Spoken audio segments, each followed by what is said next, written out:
20வது சங்கீதத்தை எடுத்துக்கொள்வோம். சங்கீதம் 20 அதனுடைய 6வது வசனத்தை வாசிக்க கேட்கலாம். சங்கீதம் 20:6. கர்த்தர் தாம் அபிஷேகம் பண்ணினவரை ரட்சிக்கிறார் என்பதை இப்பொழுது அறிந்திருக்கிறேன்.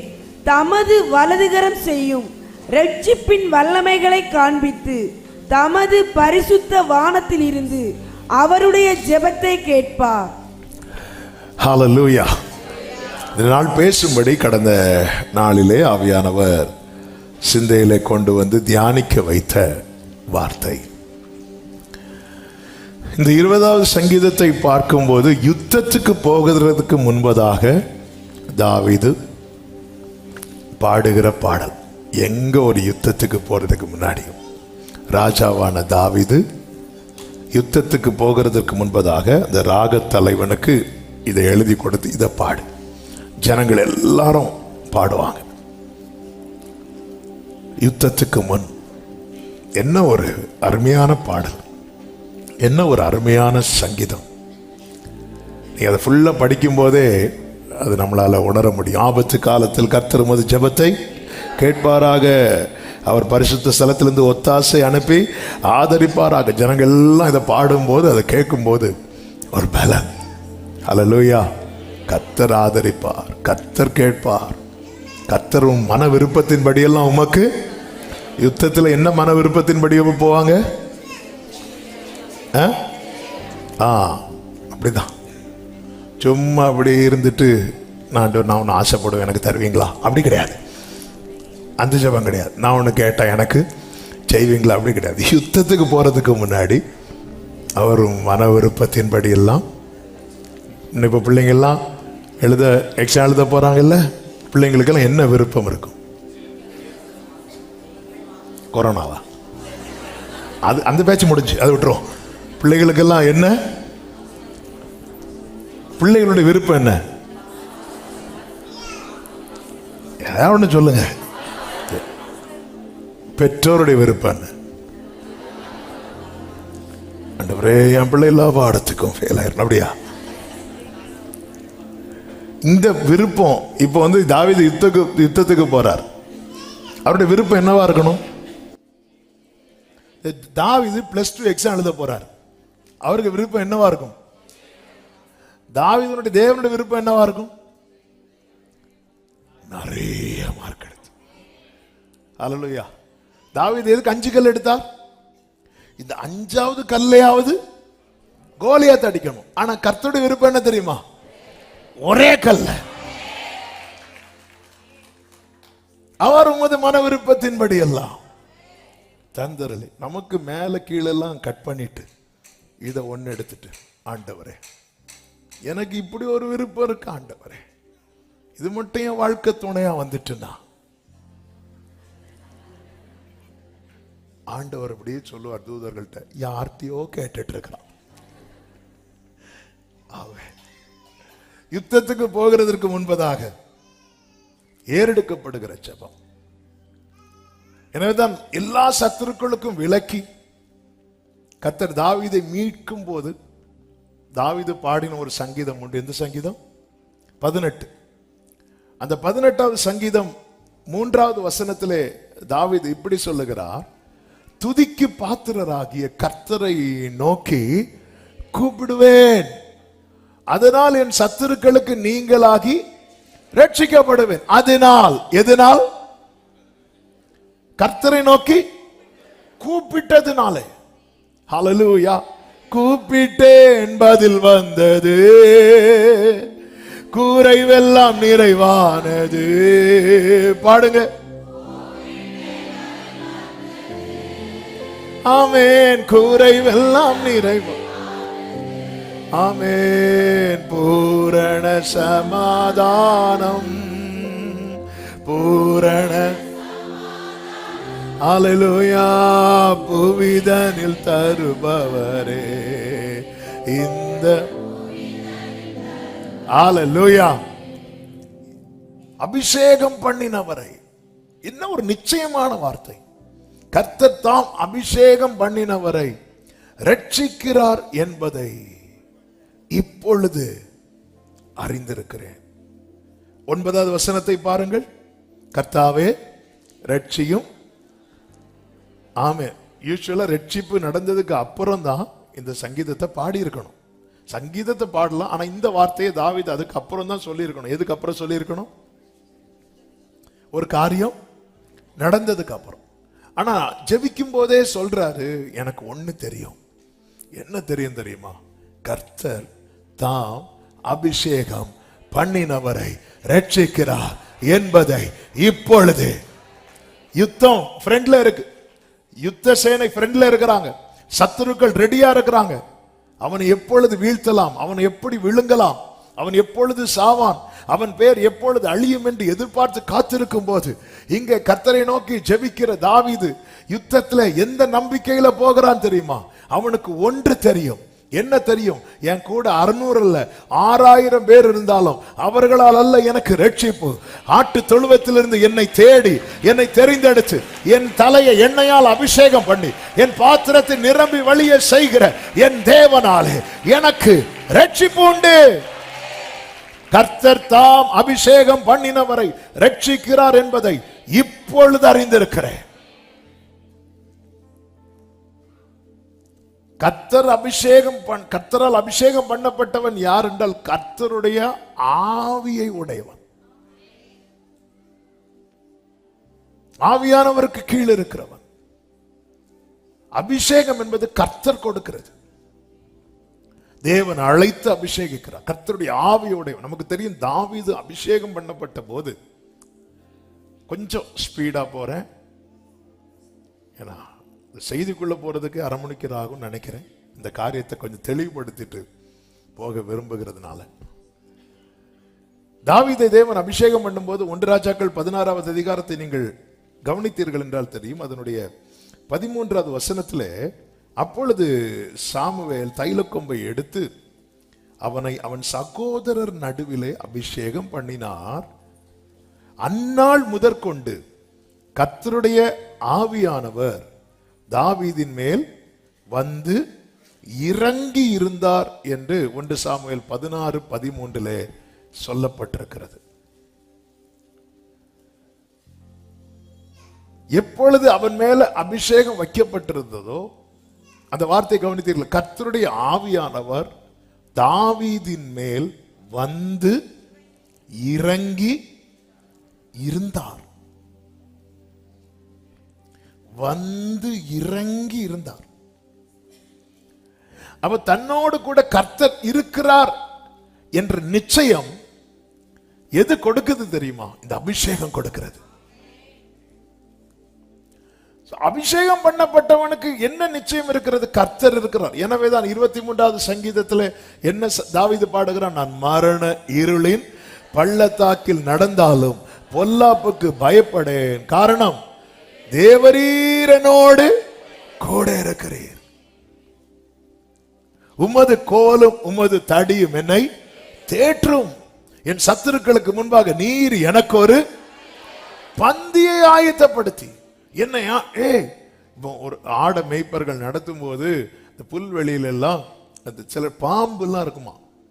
அப்ப இந்த ஆடு பாவம், ஆடை பொறுத்த வரைக்கும் புல்லை பார்த்தா ஓடி போய் சாப்பிட்டுரும். அதனாலதான் ஆட்டு மந்தையை போல் நடத்து. இவங்களை தனியா விட்டா ஒன்னும் தெரியாது. சில பெருசா தனியா போறேன்னு சொல்லிட்டு போவாங்க, ஆனா ஒன்னும் தெரியாது. அதனாலதான் 107வது சங்கீதம் நீங்க படிச்சீங்கன்னா தெரியும், அவர்கள் அலைந்து திரிந்தார்கள் இருக்கும். எகிப்தை விட்டு வெளியே வந்தது அங்க சொல்லப்பட்டிருக்கிற வார்த்தையை கவனிங்கள். 107வது சங்கீதம், 107வது சங்கீதத்தை நீங்கள் பார்த்தீர்கள் என்றால் 1, 2, 3 வசனத்துல கர்த்தரால் சத்துருவின் கைக்கு மீட்கப்பட்டவர்களே என்று சொல்லப்பட்டிருக்கிறது. 4, 5 வசனத்தை பாருங்கள். அவர்கள் தாபரிக்கும் ஊரை காணாமல் வனாந்தரத்திலே அவாந்தர வழியாய் பசியாகவும் தாகமாகவும் ஆத்மாவை தொய்ந்ததாகவும் அலைந்து திரிந்தார்கள். பார்த்தாங்க, ஐயோ நம்மளால வாழ முடியாதுப்பா. அதுக்கப்புறம் தான் அவங்க யாரை நோக்கி கூப்பிட்டார்கள்? கர்த்தரை நோக்கி கூப்பிட்டார்கள். அப்படி கூப்பிட்ட போது 7வது வசனம், தாபரிக்கும் ஊருக்கு போக அவர்களை செவ்வையான வழியிலே நடத்தினார் அப்படின்றது. நடத்தினார். 30வது வசனம், தாங்கள் நாடின துறைமுகத்தில் அவர்களை கொண்டு வந்து சேர்க்கிறார். மீட்கிறார், நடத்துகிறார், சேர்க்கிறார். அப்போ ஒரு ஆடுக்கு ஏ டு இசட் ஒரு மேய்ப்பனுடைய ஒத்தாசை மிக தேவை. அல்லேலூயா. மேய்ப்பனுடைய ஒத்தாசை எந்த ஆடுக்கு தேவை கிடையாது தெரியுமா? ரொம்ப யோசிக்க வேண்டாம். கசாப் கடையில் இருக்கிற ஆடுக்கு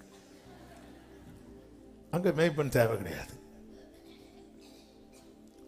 அங்க தேவை கிடையாது. ஆனா போஷிக்கப்படுகிற பாதுகாக்கப்படுகிற ஒரு ஆட்டுக்கு, மந்தையில் சேருகிற ஆட்டுக்கு மேய்ப்பன் அவசியம். ஹல்லேலூயா, ஹல்லேலூயா, ஆமென். கர்த்தரின் மேய்ப்பராய் இருக்கிறார். ஆமென் சொல்லுங்க பார்க்கலாம். ஹல்லேலூயா. தேவன் தெரிந்தெடுத்து தேவனால் அபிஷேகம் பண்ணப்பட்ட ஒருவனுக்குள்ள என்ன நம்பிக்கை இருக்கிறது தெரியுமா? கர்த்தர் என் கூட இருக்கிறார். தாவீதை தேவன் தெரிந்தெடுத்து அபிஷேகம் பண்ணின காரியம் 1 சாமுவேல் 16வது அதிகாரத்தில் சொல்லப்பட்டிருக்கிறதை பார்க்க முடியும். ஏற்கனவே சவுலை அபிஷேகம் பண்ணி சவுல் ராஜாவாயிராதபடி கர்த்தர் புறக்கணித்ததை எண்ணி சாமுவேல் அழுது கொண்டிருக்கிறான், புலம்பிக் கொண்டிருக்கிறான், துக்கத்தோடு இருக்கிறான். அப்படி துக்கத்தோடு இருக்கும்போது கர்த்தர் சாமுவேலை பார்த்து சொல்லுகிறார், நீ எந்த மட்டும் துக்கித்துக் கொண்டிருப்பாய்? ஆமென். நீ உன் கொம்பை தைலத்தால் நிரப்பிக்கொண்டு வா அப்படிங்கிறார். தைலத்தால் நிரப்பிக்கொண்டு வா. பெத்லகேமியனாகிய ஈசாயின் இடத்திற்கு உன்னை அனுப்புவேன். அவன் குமாரரில் ஒருவனை நான் ராஜாவாக தெரிந்து கொண்டேன் அப்படிங்கிறார். கொம்பு தைலத்தால நிரப்பியாச்சா? நிரப்ப போறாரா? நிரப்பிக்கொண்டு வானா இன்னும் கொம்பு நிரம்பல்ல. ஆனால் நான் ஈசாயின் குமாரரில் ஒருவனை ராஜாவாக தெரிந்து கொள்வேன் சொன்னாரா? கொண்டேன் சொன்னாரா? கொண்டேன். தெரிந்து கொள்ளப்பட்டவன் இப்ப எங்கதான் இருக்கிறான்? தனியா இருக்கிறான். காட்டிலேயோ வனாந்திரத்திலேயோ இருக்கிறான். ஆடு மேய்த்து கொண்டிருக்கிறான். ஏன் இவன் தனியா இருக்கிறான்? ஏன் இவன் ஆடு மேய்ச்சிட்டு இருக்கிறான்? இவன் தெரிந்து கொள்ளப்பட்டவன் அல்லவா? அப்ப ஏன் இவன் வாழ்க்கையில் இந்த தனிமை? ஏன் இவன் வாழ்க்கையில் இந்த போராட்டம்? ஏன்னு சொல்லவா, இன்னும் கொம்புல தைலம் நிரப்பப்படவில்லை. ஆனால் நீ தெரிந்து கொள்ளப்பட்டவன். ஆனால் அந்த நேரம் வரும்போது உனக்கான கொம்புல அந்த தைலம் நிரப்பப்படும். இந்த வேளையை இந்த வேளைய வேற எவருமே அறியா. ஆமென். ஆண்டவருக்கு இந்த ரெக்கமெண்டேஷன்ல பிடிக்காது. நான் தெரிந்து கொள்ளப்பட்டவன் எங்க இருக்கிறான்? அவங்க அப்பாட்ட போய் கேட்கலாமா, தெரிந்து கொள்ளப்பட்டவன் எங்க இருக்கிறான்? அவன் தெரிந்து கொள்ளப்பட்டவனா? அப்படி கேட்டா நம்மள தெரிந்து கொள்ளப்பட்டவங்க லிஸ்ட்லயே சேர்க்க மாட்டாங்க. இது 7 பேரை முன்னாக கொண்டு வந்து நேரத்தில், உனக்கு வேற பிள்ளையே இல்லையா? போய் ரேஷன் கார்டு எடுத்துட்டு வா. இன்னும் ஒருத்தர் இருக்கிறான், அவன் எல்லாரிலும் இளையவன். அவன் ஆடு மேய்த்து கொண்டிருக்கிறான். ஆடு மேய்ச்சாலும் சரி, என்ன பண்ணிட்டு இருந்தாலும் சரி, இப்ப அவன் வரணும். ஏன் வரணும்? ஏன்னா அவனுக்கான தைலம் இந்த கொம்புல நிரப்பப்பட்டு விட்டது. ஹல்லேலூயா. நீ தெரிந்து கொள்ளப்பட்டவனானால், பிரியமான கர்த்தருடைய பிள்ளைகளே, ஒரு புறம் தேவன் தாவீதை ஆயத்தப்படுத்துகிறான், இன்னொரு புறம் அவனுக்கான தைலத்தை ஆயத்தப்படுத்துகிறார். ஒரு புறம் தாவீதை கர்த்தர் தெரிந்தெடுக்க, இன்னொரு புறம் கொம்புல தைலத்தால நிரப்பி ஆண்டவர் என்கிட்ட கொண்டு வா அப்படிங்கிறார். அப்படிதான் சொல்லுவார். 1வது வசனத்தை பாருங்கள்.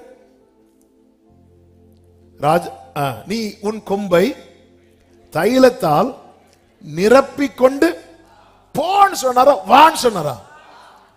ஏன் வான்னு சொல்றார்?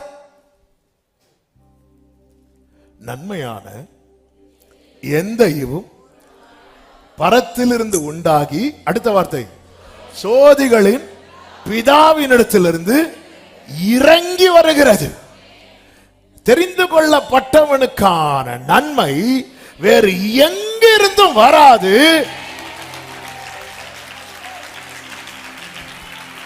தெரிந்து கொள்ளப்பட்டவனுக்கா. எனவேதான் தெரிந்து கொள்ளப்பட்டவங்க இன்னொருத்தங்க வீட்டு வாசல போய் தட்டுன்னு அசிங்கப்படுவாங்க.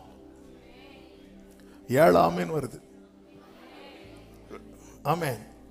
அவங்க இவங்கள போய் பார்த்தாங்க நடந்துட்டு, இவங்க அவங்கள போய் பார்த்தாங்க நடந்துட்டு. ஆனா நீங்க போய் பார்த்தா நீங்க தான் நடக்கணும்.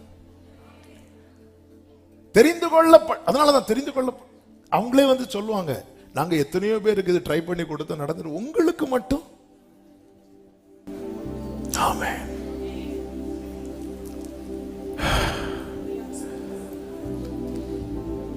சவுல் ராஜாவா இராதபடி தள்ளிவிட்டு கர்த்தர் சொல், நான் தெரிந்து கொண்டேன் அப்படிங்கிறார். அழைக்கப்பட்ட, ரட்சிக்கப்பட்ட, தேவனால் பிரித்தெடுக்கப்பட்ட ஒவ்வொரு தேவ பிள்ளைக்குள்ளும் இந்த நிச்சயம் இருக்கணும். எனவே தான் தாவீது சங்கீதத்தில் தான் ராஜாவான மேன்மையெல்லாம் ரொம்ப பேச மாட்டார். அவர் எதை ரொம்ப பேசுவார்னா, அவர் எடுக்கப்பட்டது. ஆட்டு தொழுவத்திலிருந்து எடுத்தார், சேற்றிலிருந்து எடுத்தார், மரண வாசலிருந்து எடுத்தார். தெரிந்தெடுத்தது ரொம்ப பெருசா. 89வது சங்கீதத்தில் நீங்க படிச்சீங்கன்னா தெரியும். அதனுடைய 20 முதல் நீங்க படிச்சீங்கன்னா, என் தாசனாகிய தாவீதை கண்டுபிடித்தேன், என் பரிசுத்த தைலத்தினால் அவனை அபிஷேகம் பண்ணினேன். இந்த ஒரு வசனத்தை தான் 1 சாமுவேல் 16வது அதிகாரம் 1 முதல் 13 வரை உள்ள வசனங்கள் கவர் பண்ணுது. பைபிள்ல ஒரு வசனத்துக்குள்ள ஒரு சரித்திரமே இருக்கும். கண்டுபிடித்தேன், என் பரிசுத்த தைலத்தினால் அவனை அபிஷேகம் பண்ணினேன் என்று கர்த்தர் சொல்லும் போது, அந்த சரித்திரம் இந்த 1 சாமுவேல் 1வது அதிகாரம் 16 முதல் 16வது அதிகாரம் 1 முதல் 13 வரை உள்ள வசனங்களில் பார்க்க முடியும். ஆண்டவர் சொல்லும், எந்த மட்டும் துக்கித்துக் கொண்டிருப்பாய், ஒரு கொம்பு, உன் கொம்பை தைலத்தால் நிரப்பி கொண்டு வா, நான் ஒருவனை தெரிந்து கொண்டேன் என்கிறார். தேவன் குறித்த வேளை வந்தபோது, ஆமென். இப்பொழுது நீங்க நல்ல கவனிச்சீங்கன்னா தெரியும், சாமுவேல் துக்கித்து கொண்டுதான் இருந்தானே தவிர சவுலுக்கு பதிலாக இன்னொரு ராஜாவை எப்படியாவது காட்டித்தாங்கன்னு கேட்கல.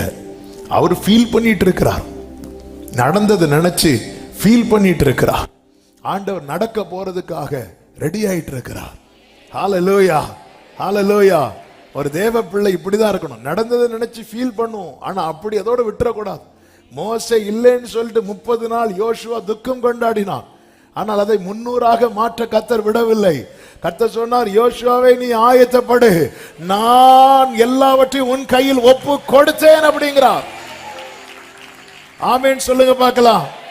ஹல்லேலூயா. 1வது அதிகாரம், யோசுவாவின் புஸ்தகம் 1வது அதிகாரம், அதனுடைய 1 முதல் நீங்கள் பார்த்தீர்களே என்றால், 2வது வசனத்தில் கர்த்தர் யோசுவாவை பார்த்து சொல்லுகிறார், என் தாசனாகிய மோசே மரித்து போனான், இப்பொழுது நீயும் இந்த ஜனங்கள் எல்லாரும் எழுந்து இந்த யோர்தானை கடந்து இஸ்ரவேல் புத்திரருக்கு நான் கொடுக்கும் தேசத்துக்கு போங்கள். 3வது வசனம், நான் மோசேக்கு சொன்னபடி உங்கள் காலடி மிதிக்கும் எவ்விடத்தையும் உங்களுக்கு கொடுத்தேன் அப்படிங்கிறார். ஆண்டவருடைய பார்வையும் ஆண்டவருடைய திட்டமும் ஆண்டவருடைய செயல்களும் நம்முடைய புத்திக்கு அப்பாற்பட்டது. எனவேதான் அபிஷேகம் பண்ணப்பட்ட ஒவ்வொரு தேவ பிள்ளையும், ஒரு யுத்தம் வருதா அதுக்கு முன்னாக இதை அறிக்கையிடுங்கள், கர்த்தர் தாம் அபிஷேகம் பண்ணினவரை ரட்சிக்கிறார் என்பதை இப்பொழுது நான் அறிவேன். சத்தம் ஆமென் சொல்லுங்க பார்க்கலாம். ஹல்லேலூயா. 1 சாமுவேல் 17வது அதிகாரத்தில் தாவீது அப்படிதானே கோலியாத்தோடு அறிக்கையிடுவான். 45வது வசனம் முதல் வாசியுங்கள். அதற்கு தாவீது பெலிஸ்தீனை நோக்கி, நீ பட்டயத்தோடு ஈட்டியோடு கேடகத்தோடு என்னிடத்தில் வருகிறாய், நானோ நீ நிந்தித்த இஸ்ரவேலுடைய ராணுவங்களின் தேவனாகிய சேனைகளின் கர்த்தரின் நாமத்தில் உன்னிடத்தில் வருகிறேன் சொல்லிட்டு 46வது வசனம், இன்றைய தினம் கர்த்தர் உன்னை என் கையில் ஒப்பு கொடுப்பார். இன்றைக்கு, டுடே அப்படிங்கிறார். ஆமென். ஆனா பெலிஸ்தியன் வந்து நின்ற போது கூட அவனுக்கு இன்னைக்கு நம்ம ஜெயிப்போங்கிற நம்பிக்கை கிடையாது. அவனுக்கு ஜெயிப்போங்கிற நம்பிக்கையே கிடையாது. ஆனாலும் வந்து நிக்கிறான் பாருங்க. ஆனா தாவீதுடைய பார்வையை பாருங்க, இதுவரை இப்படி ஒரு யுத்தத்தை அவர் பண்ணினதே கிடையாது. கொஞ்சம் யோசிச்சு பாருங்க, ஒரு ஆள் கல்லை எடுத்து எரியும் போது நான் எரி இப்படி வச்சா தலையை கொடுப்போம் மாட்டோம். ஒருத்தன் கல்லை இப்படி சும்மா இப்படி வச்சாலே நம்ம இப்படி வைப்போம்ல, சும்மா வச்சாலே இப்படி வைப்போம். ஆனா இவன் ஏன் வைக்கல? சங்கீதத்துல தாவீது சொல்லுகிற என் சத்துருக்களின் பிடரியை ஒப்பு கொடுத்தார். சிம்பிளா சொல்லணும்னா தாவீது கல் எடுத்து அப்படி சொல்லிட்டு போது கர்த்தர் பிடிச்சு வச்சிட கரெக்டா ஏறி தாவீது குறி தப்பிச்சு கர்த்தர். ஹல்லேலூயா. நான் சொல்றது எத்தனை பேருக்கு புரிஞ்சுன்னு தெரியல. அதுவும் கரெக்டா நெத்தியில. தாவீதுக்கே நம்பிக்கை இல்லாதனாலதான் 5 கல்லு. தாவீதுக்கே நம்பிக்கை இல்லை. இல்லைன்னா ஒரே கல், அதெல்லாம் ஒரு கல் நாங்க எரியும் போது ஆண்டவர் அங்கேயே அட்ஜஸ்ட் பண்ணி. ஏமே ஒரு தேவ பிள்ளையின் விடுதலைக்கு ஜெயத்துக்கு பின்னாக 100% இருப்பது கர்த்தர். அதனாலதான் தாவீது சொல்லுகிறார், சிலர் ரதங்களை குறித்தும் சிலர் குதிரைகளை குறித்தும் மேன்மை பாராட்டுகிறார்கள், நாங்களோ எங்கள் தேவனாகிய கர்த்தருடைய நாமத்தை குறித்தே மேன்மை பாராட்டுவோம். அவர்கள் முறிந்து விழுந்தார்கள், நாங்கள் நிமிர்ந்து. ஆமென் சொல்லுங்க பார்க்கலாம். எனவேதான் தாவீது சோர்ந்து போகும் போதெல்லாம், என் ஆத்துமா நீ ஏன் கலங்குற, நீ ஏன் கலங்குற, நீ அபிஷேகம் பண்ணப்பட்டவன்டா, கர்த்தர் உன் கூட இருக்கிறார், கர்த்தர் உன் கூட இருக்கிறார், நீ அபிஷேகம் பண்ணப்பட்டவன், நீ அழைக்கப்பட்டவன், நீ தெரிந்தெடுக்கப்பட்டவன், தேவ பிள்ளைகளை உங்க மேல வைத்திருக்கிற அவருடைய தைலம். அன்று எப்படி சாமுவேல் ஒரு கொம்புல தைலத்தை நிரப்பி தாவீதினிடத்தில் அனுப்பப்பட்டாரோ, நமக்காய் உயர்த்தப்பட்ட கொம்பு நம் ஆண்டவராகிய இயேசு கிறிஸ்து. அவரால் தான் பழைய ஏற்பாட்டில் தீர்க்கதரிசிகள், தெரிந்தெடுக்கப்பட்ட ராஜாக்கள், நியாயாதிபதிகள் மற்றும் சுருக்கம் சில எண்ணிக்கைக்குட்பட்டவர்கள் மேல ஆவியானோர் வந்து இறங்குகிறதை பார்க்க முடியும். ஆனால் எப்பொழுது ஜீசஸ் கிரைஸ்ட், இயேசு கிறிஸ்து, அதாவது சாமுவேல் கையில் இருந்த கொம்புல இருக்கிற தைலம் ஒரே ஒரு தாவீதுக்கு தான். ஆனா இயேசு என்கிற கொம்பு நமக்காக உயர்த்தப்பட்ட போது அநேகரை தாவீதாக்கிட்டான். எனவே தாவீதுக்கு அருளின நிச்சயமான கிருபைகளை உனக்கு நித்திய. ஆமென் சொல்லுங்க பார்க்கலாம். இன்னும் பாருங்க, தாவீதுக்கு அருளின கிருபை தெரியுமா? இது இப்போ அதான் சொன்ன இன்னைக்குள்ள செய்தி இன்னும் நான் உள்ள என்றாகல. ஆனா இதை புரியணும். சவுலுக்கு இந்த குப்பி தைலம் கொடுக்கிறதுக்கு எந்த தடையும் கிடையாது. ஆனா தாவீதுக்கு கொடுக்க போகும்போது சாமுவேல் ஒரு வார்த்தை சொல்லுவார். என்ன சொல்லுவார்? 1 சாமுவேல் 16:2 நான் எப்படி போவேன்? சவுல் இதை கேள்விப்பட்டால் என்னை கொன்று போடுவானே என்றான். உடனே கர்த்தர் என்ன சொல்லுவார் தெரியுமா? நீ ஒரு காளையை கையோடே கொண்டு போய் கர்த்தருக்கு பாலி. அதன் அர்த்தம் என்ன? அந்த காளை மட்டும் வரலன்னா அந்த இடத்துல தெரிந்தெடுக்கப்பட்டவன் பலியா இருந்திருப்பான். அவன் அடிக்கப்பட வேண்டிய இடத்துல ஒரு பலி மிருகம் அடிக்கப்பட்டதுனால அவன் தலையில் அபிஷேகம். இன்னைக்கு நானும் நீங்களும் அவர் சமூகத்துல இருக்க காரணம் என்ன தெரியுமா? நாம அடிக்கப்பட வேண்டிய இடத்துல. Glory! இஸ்ரவேலர்கள் சேஷபுத்திரர்களா இருக்க இப்படி ஒண்ணு நடக்கணுமான்னு கேட்டா தெரியாது. நானும் நீங்களும். ஹல்லேலூயா. எனவேதான் ஆண்டவராகிய இயேசு கிறிஸ்து யோவான் 7வது அதிகாரம் அதனுடைய 38, 39 வசனங்களிலே வேத வாக்கியங்கள் சொல்லுகிறபடி, என்னிடத்தில் விசுவாசமா இருக்கிறவன் எவனோ அப்படின்ட்டார். அந்த இடத்துல யூதனோ கிரேக்கனோ அப்படிலாம் ஒண்ணும் கிடையாது. எவனோ அவன் உள்ளத்திலிருந்து ஜீவ தண்ணீர் உள்ள நதிகள் ஓடும்.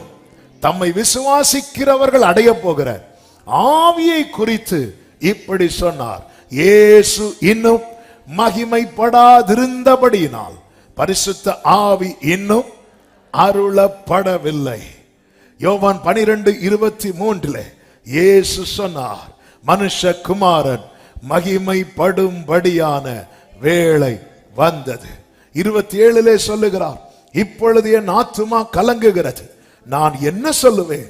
பிதாவே, இந்த வேளையினின்று என்னை ரட்சியும் என்று சொல்வேனோ? ஆகிலும் இதற்காகவே இந்த வேளைக்குள் வந்தேன் என்று சொன்னது பிதா பேசுகிறார். ஆமென். அடுத்த வார்த்தை, பிதாவே உமது நாமத்தை மகிமைப்படுத்தும் என்று சொல்லும் போது மகிமைப்படுத்தினேன், இன்னமும் மகிமைப்படுத்துவேன் என்கிற சத்தம் வானத்திலிருந்து உண்டாயிற்று. 32-33 நான் பூமியிலிருந்து உயர்த்தப்பட்டிருக்கும் போது எல்லாரையும் என்னிடத்தில் இழுத்துக் கொள்வேன் என்றார். தாம் இன்ன விதமாய் மரணமாய் மரிக்க போகிறார் என்பதை குறிக்கும்படி இப்படி சொன்னார்.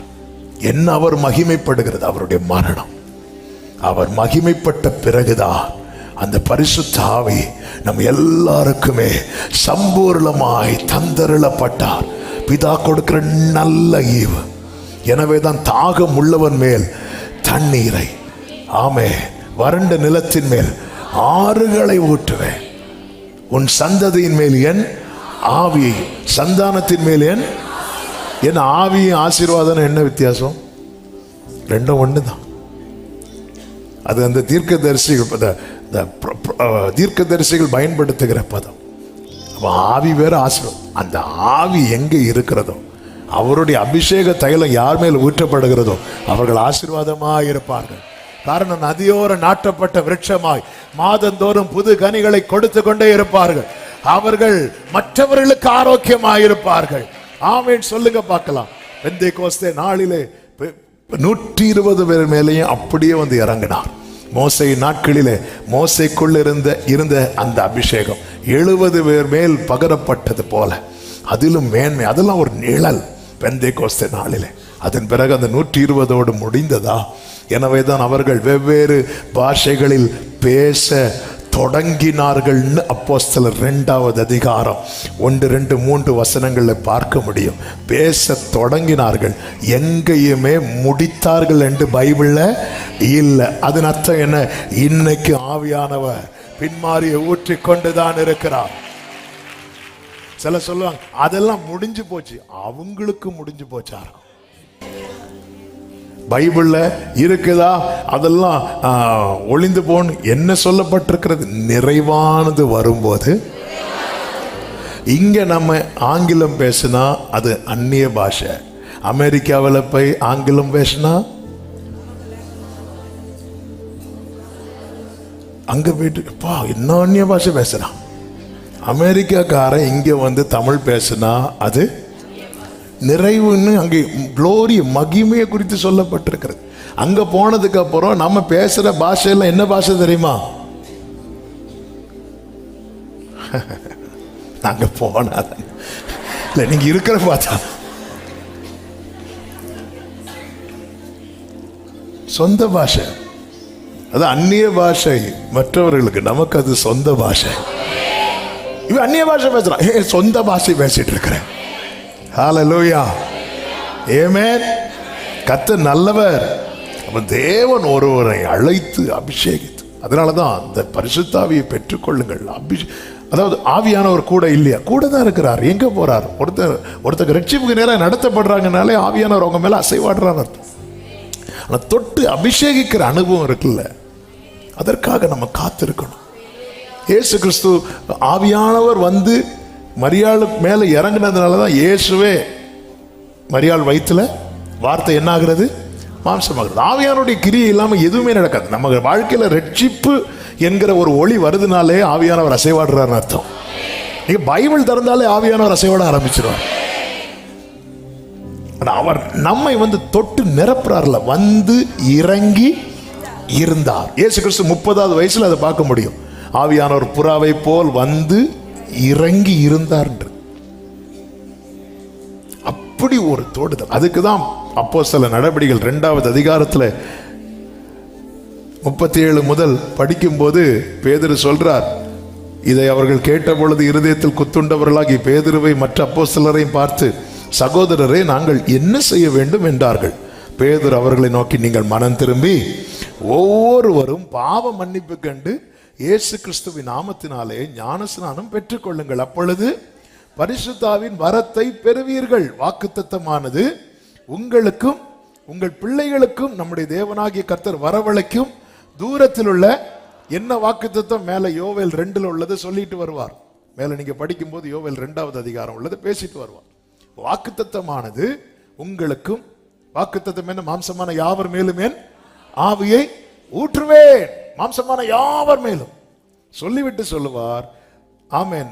40வது வசனம், இன்னும் அநேக வார்த்தைகளாலும் சாட்சி கூறி மாறுபாடு உள்ள இந்த சந்ததியை விட்டு விலகி உங்களை ரட்சித்துக் கொள்ளுங்கள். ஆமென். தேவ பிள்ளைகளை தெய்வீக அந்த தொடுதலை அனுபவிக்கணும். ஆவியானவர் வந்து இறங்கும் போது அதை நம்மளால அப்படி உணர முடியும். அந்த அனுபவம் என்பது இதுவரை உங்க வாழ்க்கையிலே நீங்கள் சந்தித்த ஒரு பெரிய சந்தோஷம் இருக்குல்ல, அது எல்லாவற்றையும் இது சாப்பிட்டுரும். அந்த அளவுக்கு இது அவ்வளவு ஜாய்ஃபுல். இந்த சந்தோஷத்துல சத்துரு கை வைக்கவே முடியாது.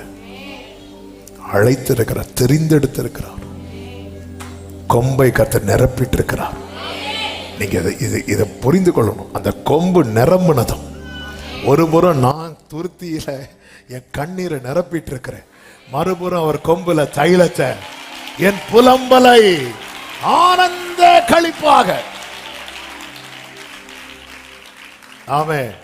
இன்னைக்கு நீங்க கண்ணீர் வடிக்கிறீங்கன்னா புரிஞ்சுங்க, தேவன் தெரிந்தெடுத்திருக்கிறார், கொம்பு நிரப்பிட்டு இருக்கிறார்.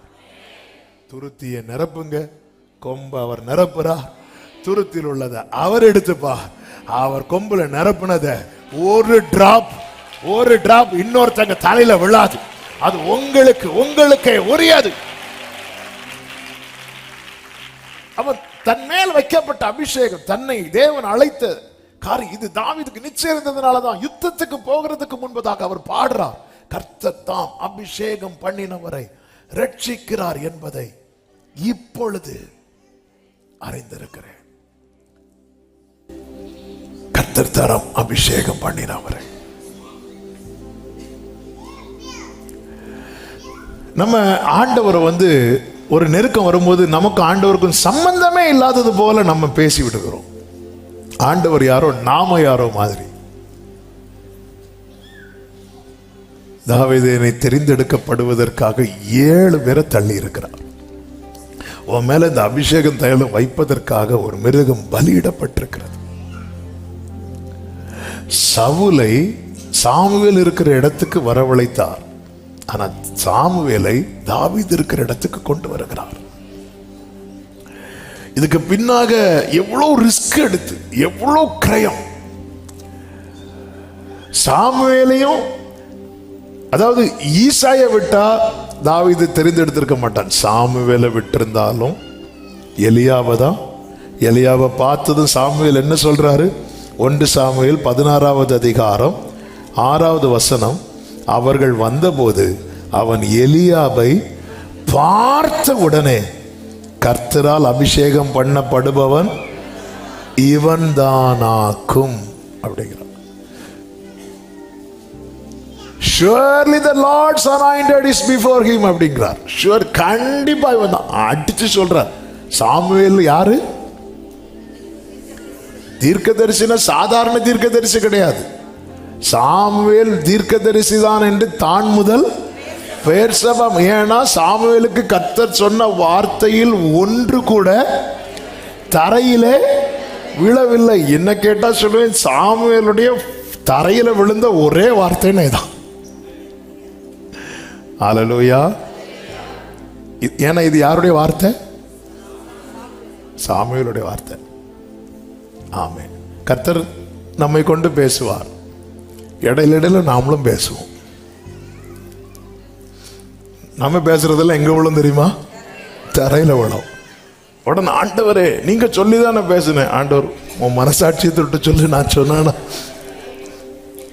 ஆமென். சாமுவேலுடைய இந்த வார்த்தை உண்மையில தரையில விழுந்துட்டு ஒரு நாள் இதை தியானித்த போது ரொம்ப ஆச்சரியம், பெரிய மெசேஜ். நீ என்னதான் ப்ராஃபட்டா இருந்தாலும், என்னதான் தீர்க்கதரிசியா இருந்தாலும் நான் சொல்லாததெல்லாம் இங்க சாமுவேல் வந்து இப்படி ஒரு வார்த்தையை சொல்ல காரணம் என்ன? எதை வச்சு சொல்றார்? பைபிள் எப்படி இருக்கு தெரியுமா? பார்த்த உடனே. பார்த்ததும் சொல்லக்கூடாது. சில பார்த்தது இவ்வளவுதான் கேட்டுவேன், அப்புறம் பார்க்கவே மாட்டான். இந்த பார்த்ததும், ஈசாக்கு கண் திறந்து பார்த்ததும் யார் வரா?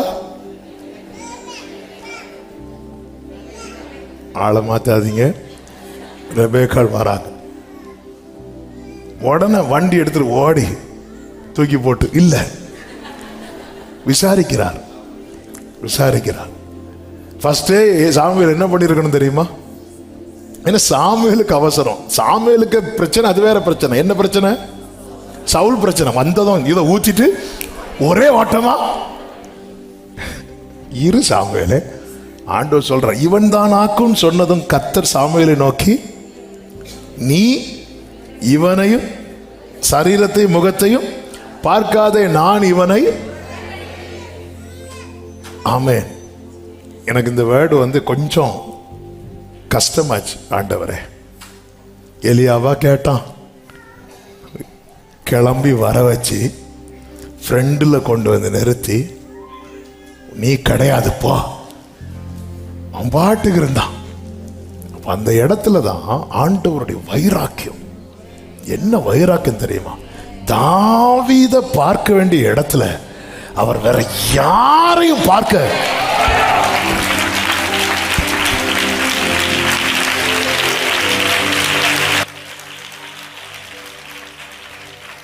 இப்படி அபிஷேகத்திருக்கும் போது தாவீதுக்கு எப்படிங்க சொல்லாம இருக்க முடியும்?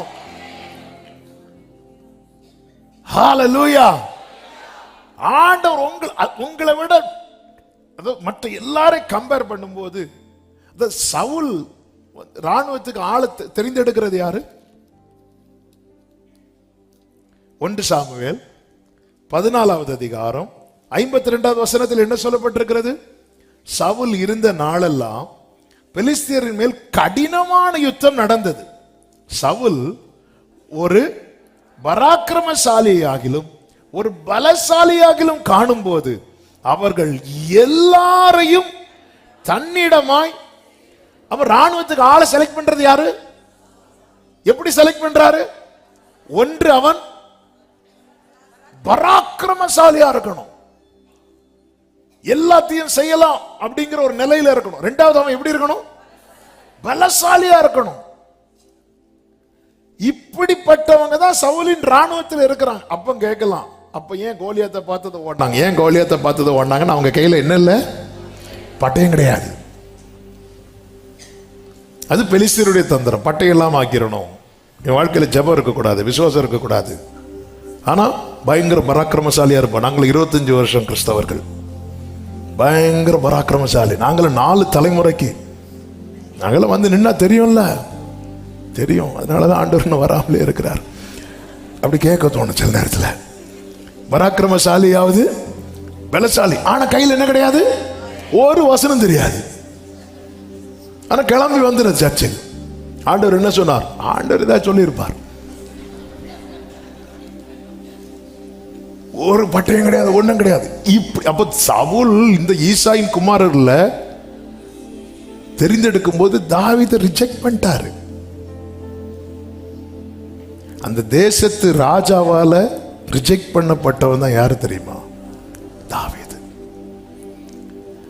ஒரு தேவனால் தெரிந்தெடுக்கப்பட்டவனுடைய முதல் அடையாளம் என்ன தெரியுமா? அவன் சிலரால ஆகாதவன் என்று தள்ளப்படுவான்.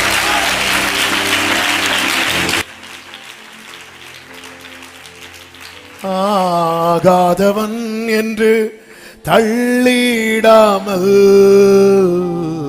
ஆண்டவரே என்னை நினைவு கூர்ந்தீராக.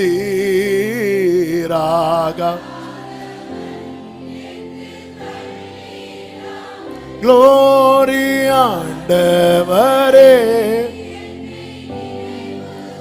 ஆமென். ஆலோசனை தந்து நடத்தினீரே. நீர் மாத்திரம் போதும் என் இயேசு. தேவனால் தெரிந்தெடுக்கப்பட்டு அபிஷேகம் பண்ணப்பட்ட தெரிந்தெடுக்கப்பட்டவனுக்கு உடனே அபிஷேகத்தை வைத்தாரா? இல்ல, அவனை ப்ரிப்பேர் பண்ணுகிறார். அதை கண்டுபிடித்தேன். எப்போ அவர் பார்வையில் ஒருத்தன் வருகிறானோ, கண்டுபிடித்தேன்னு அர்த்தம் என்ன? அவன் தள்ளி நிற்கிறான். கர்த்தருடைய கண்டுபிடித்தேன் அப்படிங்கிறார். அதான் பார்வைக்குள்ள வரணும். பார்வைக்குள்ள வரணும், அவருடைய சமூகத்தில் திரும்பணும். அதான் உண்மையான மனம் திரும்புதல். மனம் திரும்புதல். சாமுவேல் எப்படியாவது இந்த தைல கொம்பு அபிஷேகத்தை ஊற்றிட்டு ஓடிடலாங்கிறார். கர்த்தர் விடல. அப்ப எலியாவு கிட்ட என்ன குறை இருக்கு? ஒரு குறை கிடையாது. ஆனா ஏன் ஆண்டவரே அவனை நான் புறக்கணித்தேன் அப்படிங்கிறீங்க? என்ன வேர்ட் ஆண்டவர்? அவன் இல்லப்பா, அவன் இல்ல, இது அப்படி சொல்ல வேண்டியது தானே. நீங்க ஏன் ஆண்டவரே? அப்பதான் தேவனுடைய வைராக்கியம். சில காரியத்துக்காக ஆண்டவர் வைராக்கியம் பாராட்டுறார் பாருங்க. அந்த இடத்துல தான் நம்ம ஜெயிச்சுட்டே இருக்கிறோம். அதுலதான் நம்ம நின்றுட்டே இருக்கிறோம். இல்லைன்னா ஒண்ணுமே கிடையாது. அதனாலதான் இதுக்கு பேர் தான் கிருபை. லக்குன்னா என்ன தெரியுமா? லக்குக்கும் கிருபைக்கு வித்தியாசம் என்ன தெரியுமா? இந்த இடத்துல இப்ப தாவீது இல்ல. தாவீது தான் ஆக்சுவலா தெரிந்து கொள்ளப்பட வேண்டிய. ஆனா தாவீது என்ன பண்ணல? இன்டர்வியூல போறாங்க. உண்மையிலேயே நம்ம விட தகுதியுள்ள ஒருத்தங்க வந்திருந்தா நமக்கு கிடைக்காது. ஆனா அவங்க வரல, நாம போற நமக்கு கிடைச்சது. அந்த நபர் மட்டும் வந்திருந்தா இது பேர் லக்கு. ஏன்னா அவங்க என்ன பண்ணல? வரல. தாவீதுக்கு கிடைச்சது லக்ல இல்ல.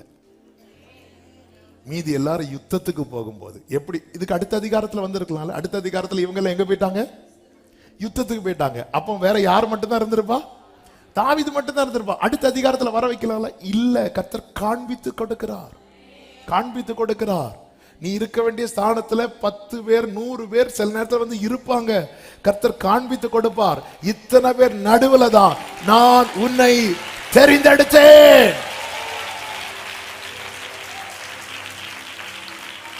இதே இது ஒரு சாப்டர் தள்ளி பாருங்க. தாவீதின் சகோதரர்கள் எல்லாரும் எங்க போயிட்டாங்க? யுத்தத்துக்கு போயிட்டாங்க. இப்ப சாமுவேலுக்கு எல்லாரும் எங்க இருக்கிறாங்க? யுத்த களத்துல வரும்போது உன் பிள்ளைங்க எங்க? யுத்த களத்துல இருக்கிறாங்க. வேற ஒருத்தன் ஆடு மேய்ச்சிட்டு இருக்கான், அவனை கூப்பிடு. இல்ல, யுத்தத்து களத்துல இருக்கிறவங்க கூப்பிடாத, சவுலுக்கு மேட்ரு தெரிஞ்சிரும். இல்ல, கர்த்தர் காண்பித்து கொடுக்கிறார். ஆண்டவர் ஏன் அவங்களை ஏன் புறக்கணிச்சீங்கப்பா? இவங்களை ஏன் புறக்கணிச்சீங்க? பைபிள் ஒரு வசனம் ஒன்று தெரியுமா? 43 ஏசாயா 43வது அதிகாரம் அதனுடைய 3-4 வசனங்களிலே, நான் இஸ்ரவேலின் பரிசுத்தரும் உன் இரட்சகருமாயிருக்கிற உன் தேவனாகிய கர்த்தர் உன்னை மீட்கும் பொருளாக எகிப்தை உனக்கு ஈடாக எத்தியோப்பியாவையும் சேபாவையும் கொடுத்து நீ என் பார்வைக்கு அருமையானபடியினால் கனம் பெற்றாய். நானும் உன்னை சிநேகித்தேன். ஆதலால் உனக்கு பதிலாக மனுஷர்களையும் உன் ஜீவனுக்கு ஈடாக ஜனங்களையும் கொடுப்பேன் அப்படிங்கிறார். அவனை நான் புறக்கணித்தேன் அப்படிங்கிறார். மனுஷன் பார்க்கிறபடி இன்னும் சொல்லணும்னா எலியாவை முன்பாக கொண்டு வந்து நிறுத்தினதும் மற்றவர்களுடைய பார்வை மாறுகிறது. கர்த்தருடைய பார்வை மாறவே மாட்டேங்குது. இந்த பிள்ளைங்க கையில ஒண்ணு கொடுக்கும் போது,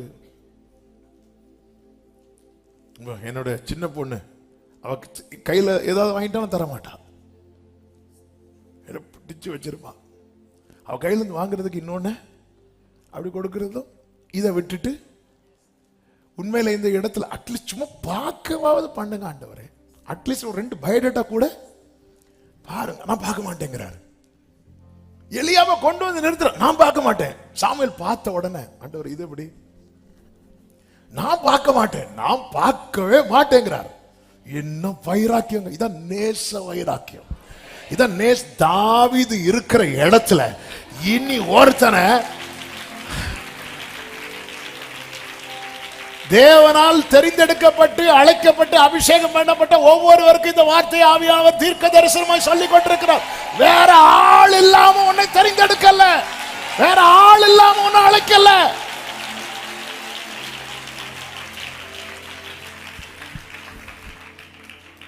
ஹல்லேலூயா, ஹல்லேலூயா. கைகளை உயர்த்தி ஆமென் சொல்லுங்க பார்க்கலாம். வேற ஆள் இல்லாம இல்ல. ஆமே, நம்ம எல்லாம் லக்கில் வந்தவங்க கிடையாது.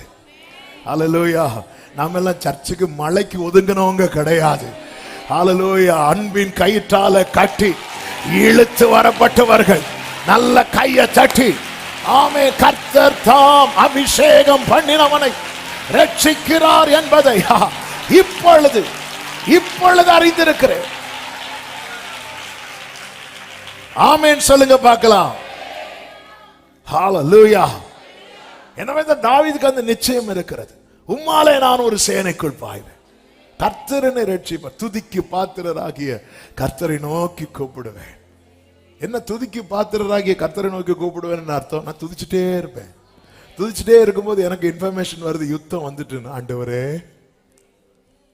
நீர் நல்லவர், நீர் சர்வ வல்லவர் துதிச்சிட்டு இருக்கும்போது நியூஸ் வருது. நியூஸ் வந்து ஆண்டவரே விட்டுறாதீங்கப்பா, போறேன்ப்பா, ஆமே காப்பாத்துங்கப்பா, ஒத்தாசை அனுப்புங்க, கைவிட்டுறாதீங்க. துதிக்கு பாத்திரராகிய கர்த்தரை நோக்கி கூப்பிடு. துதிச்சுட்டே இருக்கும்போது தான் சில நேரத்தில் நல்லா ஆராதிச்சுட்டு இருக்கும்போது, அந்த பிரசனத்திலே இருக்கும்போது சில செய்திகள் வரும்போது உடனே அப்படி நோக்கி கூப்பிடணும். அவர் கேட்பார். ஹல்லேலூயா. அபிஷேகம் பண்ணப்பட்டவனை கர்த்தர் ரட்சிக்கிறார். அவர் எப்படி ரட்சிக்கிறார் என்று ஆபகுக் 3வது அதிகாரத்தில் இதை படித்து நாம் ஜெபிக்க போகிறோம். 3வது அதிகாரம் அதனுடைய 13வது வசனம் முதல் நீங்கள் பார்த்தீர்களே என்றால், உமது ஜனத்தின் ரட்சிப்புக்காகவும் நீர் அபிஷேகம் பண்ணுவித்தவனின் ரட்சிப்புக்காகவுமே நீர் புறப்பட்டீர் என்று சொல்லப்பட்டிருக்கிறது. உமது ஜனத்தின் ரட்சிப்புக்காக தேவன் புறப்படுவது நமக்காக மட்டும். அதனால அவனுடைய ரட்சிப்புக்காகவுமே, அதாவது ஆண்டவர் இந்த பூமியில எதற்காக வந்தார்? பாவிகளை ரட்சிக்க. வந்த இடத்துல கர்த்தர் தண்ணீரை எதுவா மாத்துறார்?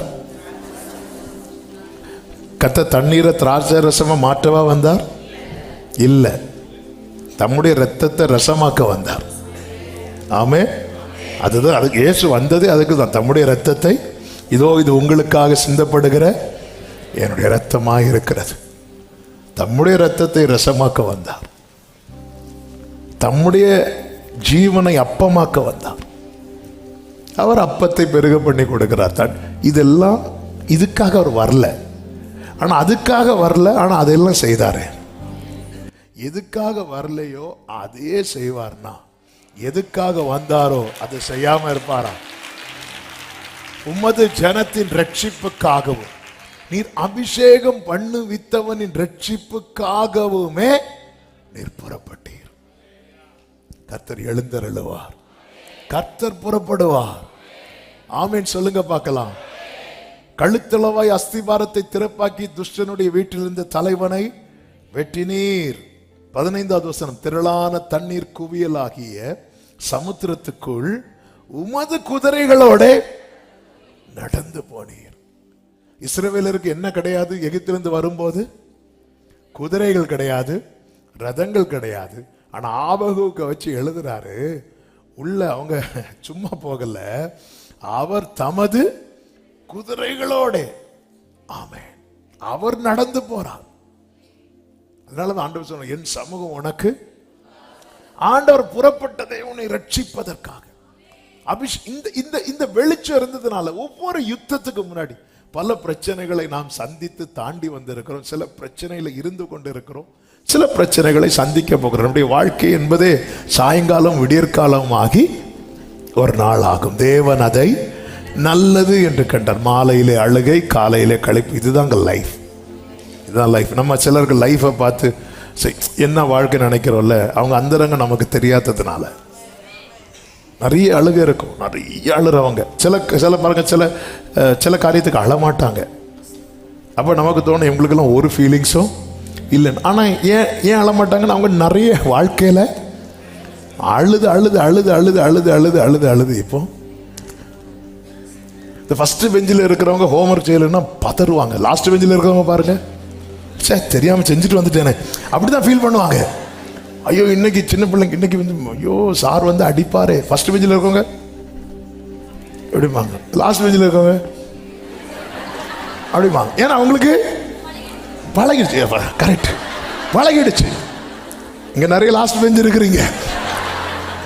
இவங்க இதுக்கெல்லாம் உனக்கெல்லாம் கொஞ்சம் கூட இதே இல்லையா? அழுகையா?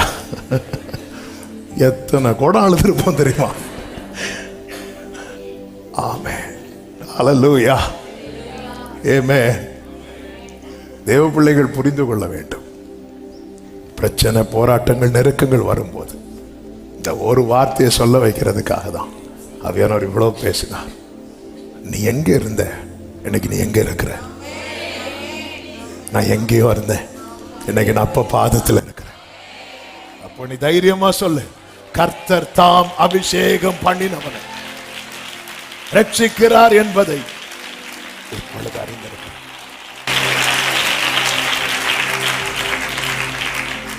நம்ம எங்க இருந்தோங்க?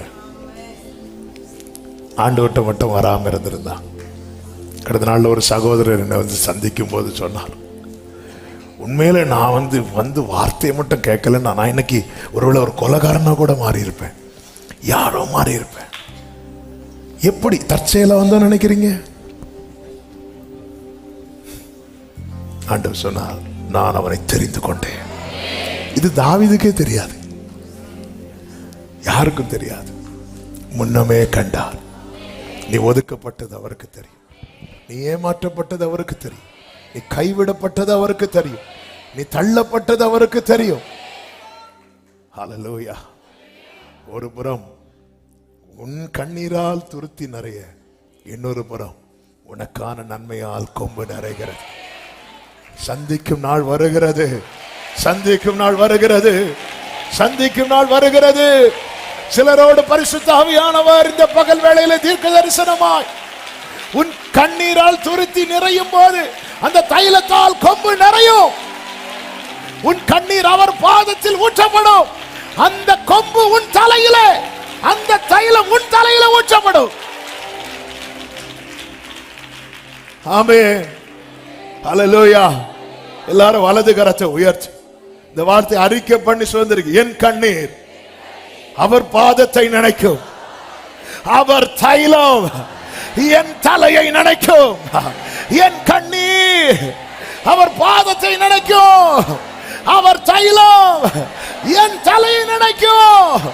சத்தமாய் இப்போ ஆமென் சொல்லுங்க. ஹல்லேலூயா. Thank you Holy Spirit. ஆமென். அந்த கொம்பு நிரம்பிட்டே இருக்கு, நிரம்பிட்டே இருக்கு.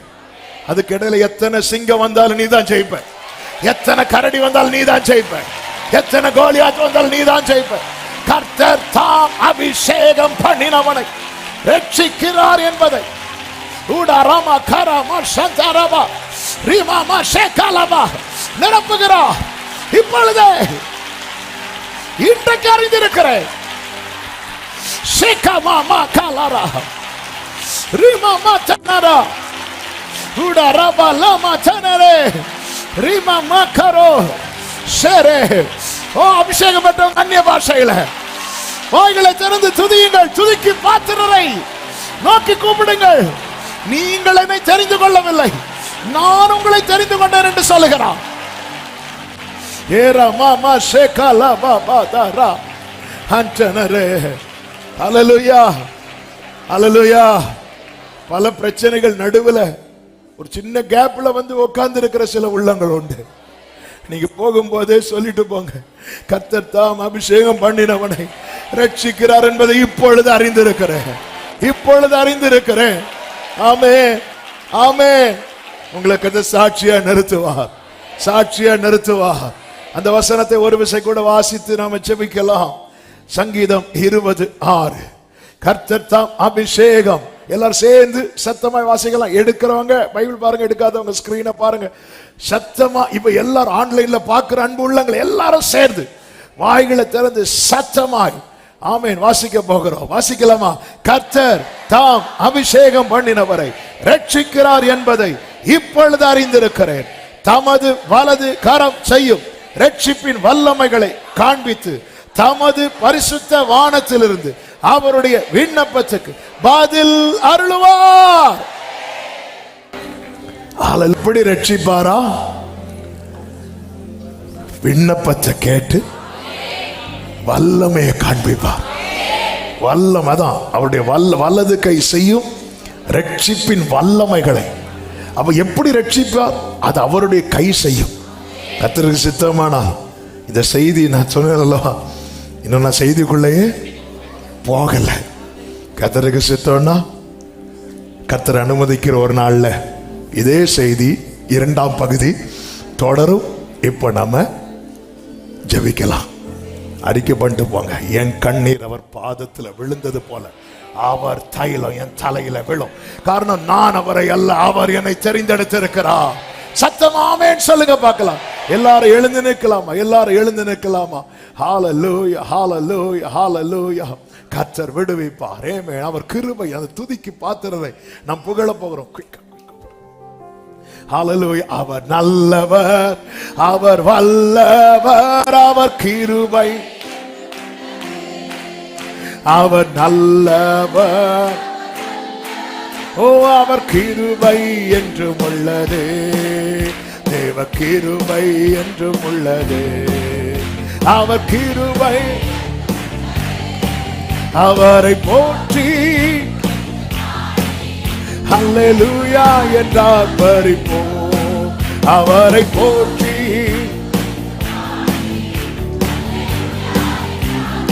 ஆமென். சத்துரு சேனை தொடர்ந்து சூழ்கையில் பக்தனாம் தாவீது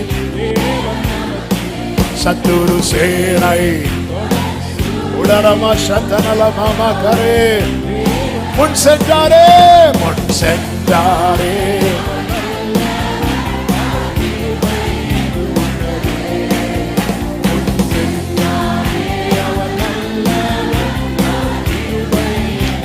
பாதுகாத்தாரே. ஆமென் ஆமென். பாதுகாத்தாரே. ஓ திட நம்பிக்கை தைரியம், திட நம்பிக்கை, அவர் கிருபை என்றும் உள்ளது.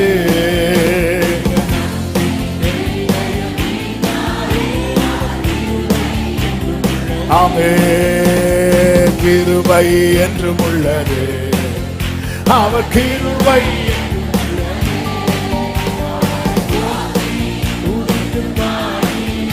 அல்லேலூயா என்றார் பரிப்போ. நல்ல கையை தட்டி பாடும்.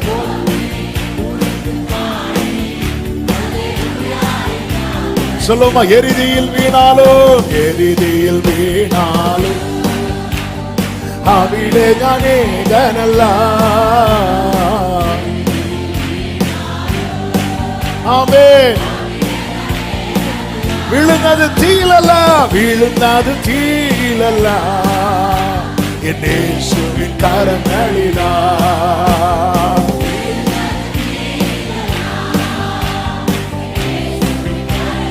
പരീക്ഷ പരീക്ഷ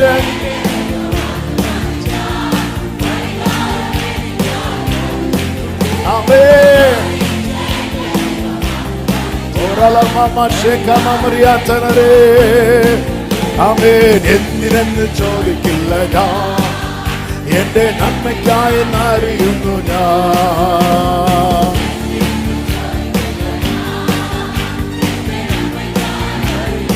ஆமென். சிங்கக்கேவியோ சூளை நெருப்போ அவர் என்னை காத்திடுவார். கர்த்தர் அபிஷேகம் பண்ணினவரை ரட்சிக்கிறார் என்பதை இப்பொழுது அறிந்திருக்கிறேன். சிங்கக்கேவியோ சிங்கக்கேவியோ சூளை நெருப்போ அவர் என்னை அறிக்கை பண்ணுங்க, அறிக்கை பண்ணுங்க. ஆமென். எப்படி உங்கள் கண்ணீர் அவர் பாதத்தை நினைத்ததோ அவருடைய தைலம், அந்த ஆனந்த தைலம், சிங்கக்கேவியோ சிங்கக்கேவியோ உங்கள் தலையை நினைக்கும், உங்கள் தலையை நினைக்கும். இயேசுவின் நாமத்திலே சிங்க கேவியோ. ஆமென். அவரே அவரே என்னை காப்பவர், அவரே என்னை காப்பவர், என்னை காண்பவர். சிங்க கேவியோ, சிங்க கேவியோ. ஆமென். அவர் என்னை, ஹல்லேலூயா, சிங்க கேவியோ. இப்ப சொல்லுங்க, தெய்வம் எனக்கு அனுகூலம், தெய்வம் எனக்கு அனுகூலம், அது நன்னாய் அறியுது நான். அப்பா துணை இருக்கிறார், கர்த்தர் தாம் அபிஷேகம் பண்ணினவர் ரட்சிக்கிறார். தெய்வம் அனுகூலம் எங்கில் ஆரெனிக்கு எதிராயிடும், தெய்வம் அனுகூலம் எங்கில் பரீட்சை பரீட்சை என்ற தெய்வம். ஆமென். ஹல்லேலூயா. ஓடரமாமா கரே. ஹல்லேலூயா. എന്തിനെന്ന് ചോദിക്കില്ല ഞാൻ. Glory glory glory glory. ഉടരമക്കരോ സന്തന പരീക്ഷ പരീക്ഷ എന്റെ ദൈവം. ഹല്ലേലൂയ. പരീക്ഷ ഓരലമമരേ.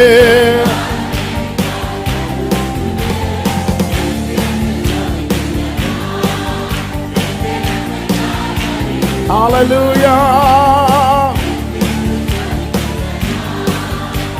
இப்ப சொல்லுங்க, தேவனின் அடைக்கலமே, தேவனின் அடைக்கலமே, என் கோட்டையும் அரணும் அவர், அவர் சத்தியம் பரிசையும் கேடகமும் என் நம்பிக்கையும் அவரே.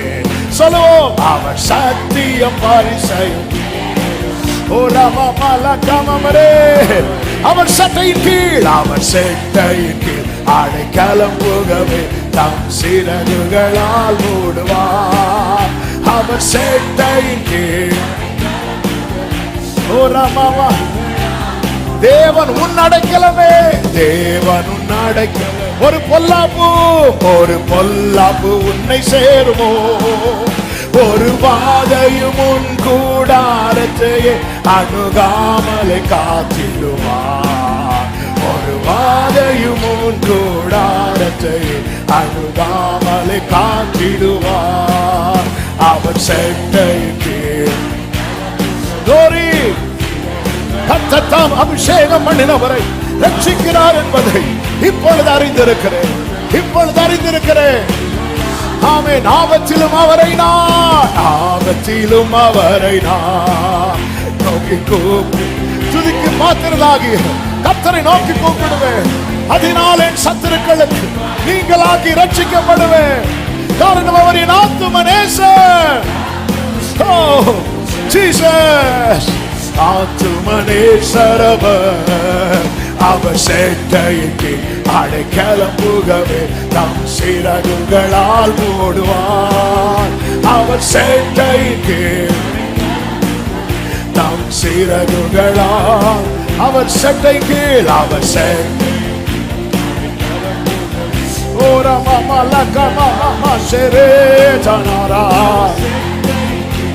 அழைக்கப்பட்டவர்களே, அபிஷேகம் பண்ணப்பட்டவர்களே, அறிக்கையிடுங்கள். 1000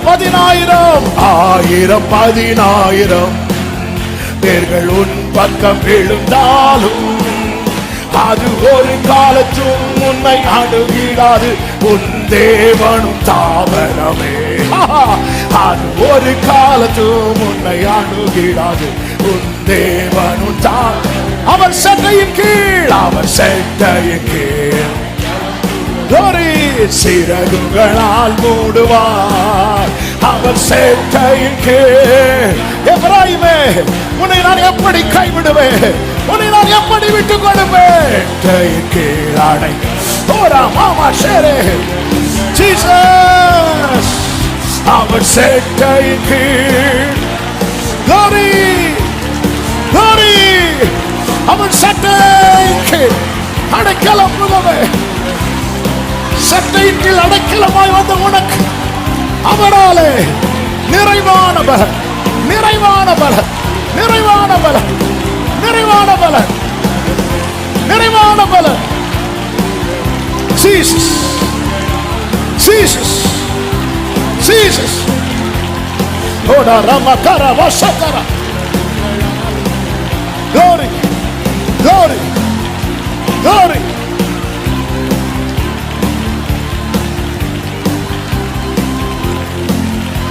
Shaka barata dara. Glory.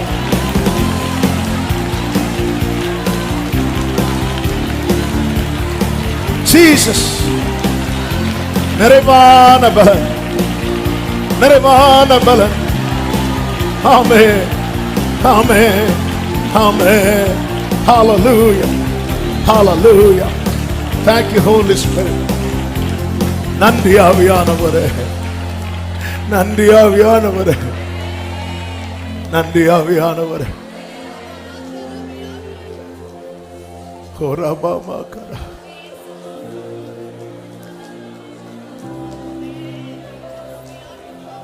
கர்த்தர் தம்முடைய ஜனத்தை தாம் அபிஷேகம் பண்ணுவித்தவனுடைய ரட்சிப்புக்காகவுமே புறப்பட்டிருப்பார், புறப்பட்டிருப்பார்.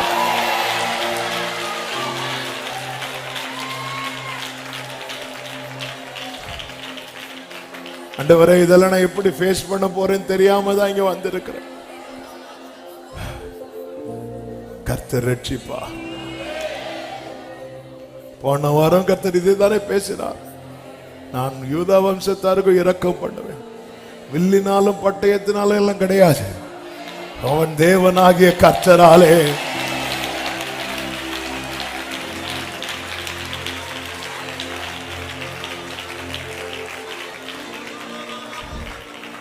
ஹல்லேலூயா.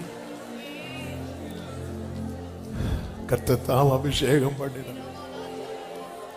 வலது கரத்தை வானத்துக்கு நேராக உயர்த்தி இடது கரத்தை இருதயத்தில் வைத்து, அவர் என்னை ஒருபோதும் கைவிட மாட்டார், எந்த நிலையிலும் என்னை தள்ளிட மாட்டார், அவர் என்னை ஒருபோதும் கைவிட மாட்டார், எந்த நிலையிலும். ஆமென். உலகமேதித்தாலும் என்னை விட்டு கொடுக்க மாட்டார், தாய் தந்தை மறந்தாலும் என்னை மறந்திட மாட்டார், உலகமேதித்தாலும்.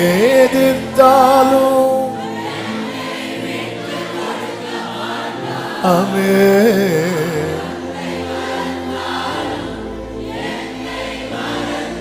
சொல்லுங்க, இயேசு என்னை ஒருபோதும், இயேசு என்னை ஒருபோதும் கைவிட மாட்டார், எந்த நிலையிலும், எந்த நிலையிலும் என்னை காப்பா,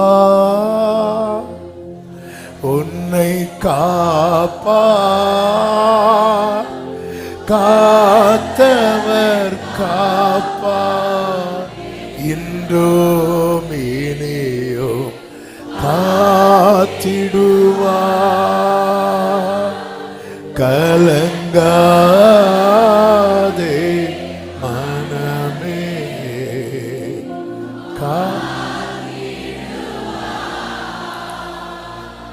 எங்க இருந்தோம் நாம, இப்ப எங்க இருக்கிறோம்? அவர் அல்லவா கொண்டு வந்தா, விட்டுருவாரா? கர்த்தர் தாம் அபிஷேகம் பண்ணினவர் ரட்சிக்கிறார் என்பதை இப்பொழுது அறிந்திருக்கிறோம்.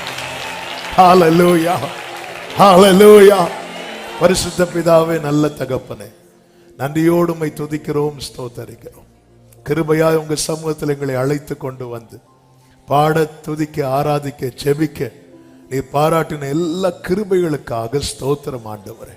எங்களோடு பேசினீரப்பா. எங்களை அழைத்தது, அபிஷேகித்தது நீர். இதுவரை எங்களை விடுவித்து காத்தவர், இனியும் காக்க வல்லவராயிருக்கிறேன். தாவீதை எல்லா நெருக்கத்துக்கும், எல்லா சத்துருக்களுக்கும், எல்லா போராட்டங்களுக்கும் நீங்களாக்கி ரட்சித்தவர் இன்றும் உயிரோடு இருக்கிறேன்.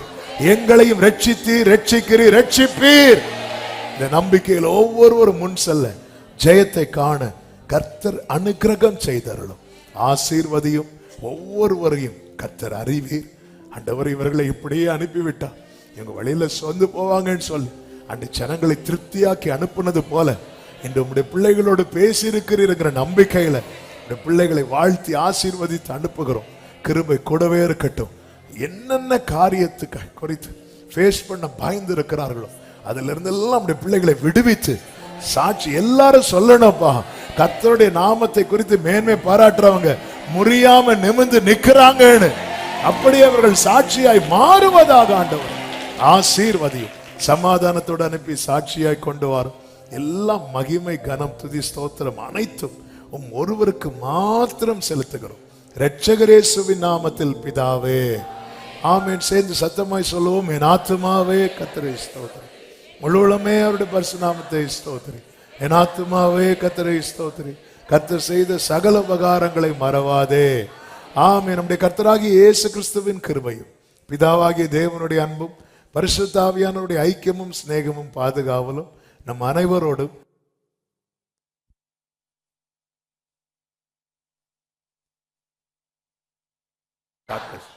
God bless you. கர்த்தர் உங்களை ஆசீர்வதிப்பாராக.